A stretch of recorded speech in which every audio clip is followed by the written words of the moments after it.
My next guest is a dear friend of mine, and yours too. After all, she has been a constant presence on KSL for more than 4 decades.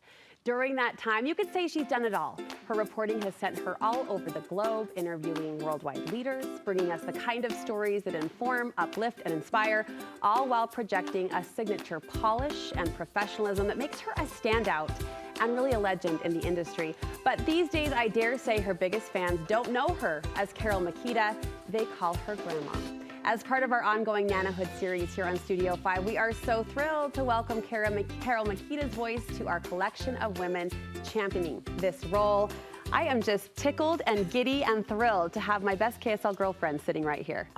Thank you. I'm honored. And honored to talk about this. So fun. And before we do, I just was thinking, Carole, you and I have known each other for a very, very long time. We have. You're not just a dear friend, you're a dear mentor. I was remembering the first time I met you. Can I share? Sure. Since I have this opportunity to share. I was working for the Public Affairs Department of the Church of Jesus Christ of Latter-day Saints. I was sitting in a meeting, and they asked me casually, so casually, as a 21-year-old, associate producer over there, could you run these tapes down to Carole? And I said, Carole? You want me? Yeah, call Carole and tell her to drop them off. I remember writing out what I was going to say to you.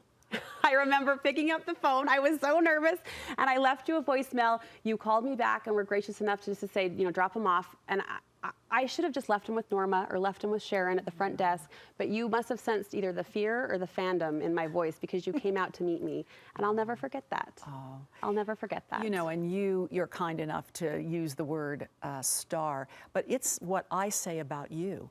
You have it all, Brooke. You do. Okay. You are the star among us. You are very gifted, and I just love your company. Well, so thank you. That's very gracious of you, and you've paid that compliment over the years, and it's been, I don't know about the truth of it, but you've been so esteeming and supportive of me all along the way, so thank you. Still am. I love you, friend. I love you. Love you too. Let's talk about this role as, is it Nana, Grandma? What do they call you? It's Grandma. It's Grandma. Yes. Introduce us to the grandkids. We have first the New York City crew. Yes. Violet, who is 13, Simon, who is 11, and Faye, who's about to be 7. Faye. And they're wonderful. We bond every week by FaceTime, and they're growing, and they're coming out here in a couple of weeks for we'll say a ski vacation. We'll see what else they want to do.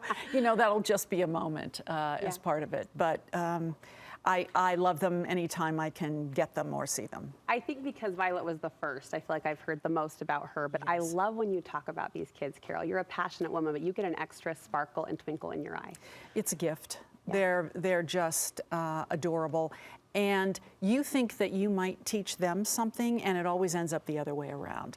And that's really what I think being a grandparent is all about, those moments where they say things that are so bright and so right on that all you can do is say, yeah, I agree with you. I concur. And tell us about the newest newie, Charlie. Yes, we have Charlie. He was born November 1st. And there he is. Look at those cheeks. I know, isn't he fresh? Yeah. He's just adorable, and he is our Kate and Chris's baby. They live in Park City. Jen and Colin, you saw before, live in New York City, and there he is. Yep, he's came 3 weeks early, and that's a little nerve-wracking, but it's also wonderful because look at him, he's thriving. He has soulful eyes. Sometimes you can look into certain babies' faces and just feel the strength of heaven, and his eyes are just so soulful. They are. Oh. He's fresh. What's your role, Carole, when a new baby shows up on the scene? How do you try to offer your girls support? Well, that's just it. You need to find out what it is they need. Instead of thinking what you can do for them, it's always the question is, what can I do for you? How about if we, sometimes it's suggestions because a new mother or new parents are so wrapped up in a million different things to do and they're learning. An infant, a newborn infant is not easy. No matter what you have planned in your mind, it never turns out that way. So we're bringing groceries, or can we bring diapers, or how about if we bring in lunch, and we don't have to stay, we'll just a quick hello or whatever it is, or we're happy to stay. You take the dogs for a walk, I'll watch Charlie for a while, that sort of thing. But have some ideas, and be flexible. And let them lead. Yeah, Yeah, that's exactly. so gracious of you, true to core. And speaking of core, I know one of your goals is to make those core lasting memories with those grandkids. How do you do that? Well, when you've got the New York City kids, you try to think of things that maybe they wouldn't do for themselves, i.e. Broadway shows, and we were able to do that, or I was this last time. There I am with Faye. We went to Aladdin, and she wore the Princess Jasmine costume, and they were so kind to say as she came in the door, "Welcome to the theater, Princess Jasmine," bless them. And there at Violet and Simon and Dad Colin, we went to see the Harry Potter show because they'd read all the books, and I promised once they'd done that, then we would do that. And that was an adventure. A little creepy, and you know, Graham doesn't know all the ins and outs of those books. But there were some creatures who came from the ceiling who I was not prepared for. Oh boy. Yeah. Gave you all a little jump. Just a little creepy. But they loved it, and so that's what's important. And Faye and I had one of those unusual moments, unforgettable. Something happened with the Aladdin character as he's rubbing the lamp in the cave, and all of a sudden the curtain came down. And Faye said, "What happened, Grandma?" And I said, "Well, they're saying there are technical difficulties." And she said, "Yeah, but did you see him fall?" And I said, "Yes, I did." "Oh, this poor actor fell off the stage." Oh, you're kidding me. And so we had to have an extra intermission. Oh, no. And get the standby. That genie was too excited about that lamp or something. I know. And he had to come out and explain that we had to take the first Aladdin to the hospital and make sure he was okay. I know.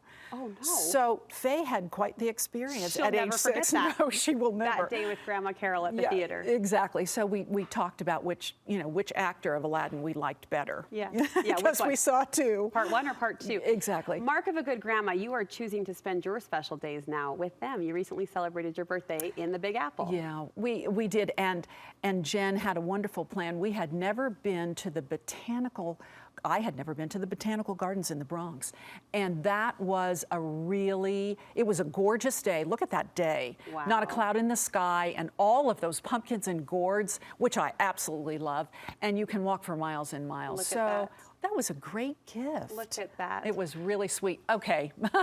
What's this? This is the Halloween costume. We showed them the movie when they were here last summer. You know, I remember Violet saying, "I don't want to see a baseball movie." There's Simon, our dear baseball player, who's a great pitcher, by the way. And we showed them A League of Their Own, and Violet came up with the idea, "I wonder if we could be that for Halloween," and look at that photo. Okay, they were fabulous. That's amazing. Yeah. Let me ask you this. I don't know if they're aware exactly who Grandma Carole is, the queen of KSL, but how do you share that part of you with them? You've had such a career and such a rich life. How are you letting them in on that? Well, every once in a while I might send a story that I think has interest for them, other children in it. But every once in a while it happens that we're out to dinner and somebody comes by the table and says something.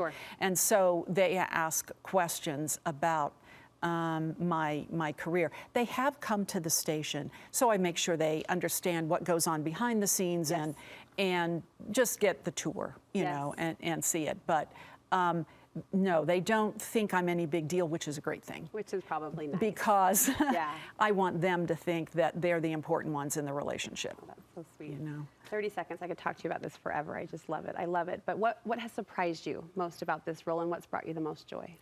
It's so wonderful. You rediscover your own home. We were here, and Simon was in baseball camp this summer. First thing he would do in the morning is come downstairs, open the sliding glass door, and sit on the patio and just listen to the birds and be outside. They love our house. It gives you a whole new perspective on your house, your neighborhood, your city. They love to come. So it's all new. It's all new. And that's a gift too. Absolutely. And the fact that you've made them feel that in your home and in your heart. I love how you said, I want them to feel like they're the special ones. Yes. Carole, thank you for My sharing your pleasure. babies and your girls and your family with us. We appreciate it. My pleasure. Thanks, honey.